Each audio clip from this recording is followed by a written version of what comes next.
Big part of my talk is about stigma. Stigma is the #1 reason why we have this major problem with drugs and alcohol in the first place. Stigma does two things.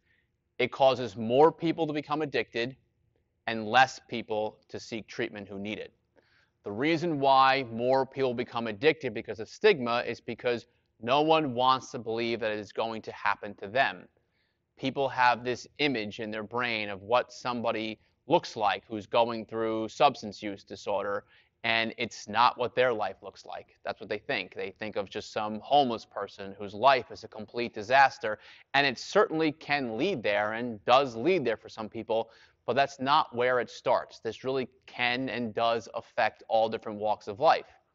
On the other side of it, because of the shame and the judgment and the stigma, people are less likely to ask for help and talk about this because of that fear, that judgment. People spend more time and energy trying to hide this and covering it up than actually dealing with the problem. It's one of those situations where people feel like the treatment is worse than the problem itself, and it couldn't be further from the truth, but that's what stigma does. There's an experience I am now going to share with every school I speak at. This just happened about a week ago. I went to this International Overdose Awareness Day event. So August 31st is International Overdose Awareness Day, and there's events all over the world, but there's a lot of events here in America all over the country, and I was invited to speak at this candlelight vigil in Winchester, Virginia. So I get invited to speak down there. There's people from the health department, the police department, fire, EMS, treatment providers, people in recovery, and then there's also families there who lost a loved one to a fatal overdose. So some people from the community spoke first. I shared my story. We had a candlelight vigil, and then the event officially ended, but I always stay back and speak with people personally. And I'm talking with this group of people, and I see this mom and what looks like her daughter are walking over towards me, and the mom has her cell phone in her hand, and I could see there's like a picture out, and it looks like a high school photo of what I thought was her son, and instantly something came into my head, and I can see that she's upset, and we're at an overdose awareness event, and she's walking towards me, and she has a picture of this young person in her hand, and instantly I thought to myself, this mother is about to come up to me, she's going to thank me for speaking, she's going to tell me how relatable my story is to her sons, and then she's going to show me a picture of this person and say that she lost her son to an overdose. That's literally what went through my mind, and that is exactly what happened.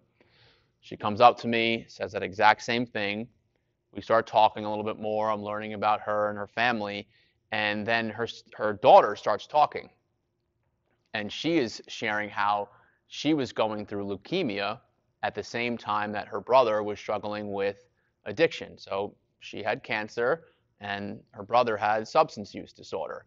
And then the mom kind of took over and was talking about how there was such a different reaction from friends, family, community, in how they dealt with the daughter with cancer and with the son with substance use disorder, right? There was so much outpouring of love and support for the person with cancer, but for the person going through that addiction, there was nothing but judgment and stigma and shame.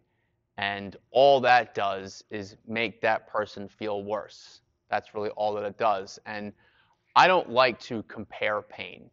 I don't like to compare cancer and addiction and say like one is worse than the other. For me, no matter what the disease is, you should be showing concern, you should be showing care and support, because if you really think about it, right, they're very similar in the treatment of it. The earlier you catch substance use, the more likely that person can recover. The earlier you catch cancer, the more likely that person can get the proper treatment and recover. And what does that treatment look like? Well, you need care, you need support, you need medical professionals. They're actually very similar. And so instead of shaming people and stigmatizing them, what really needs to happen is that type of support. And I think that support can go a long way, not just for the individual, but for their families as well.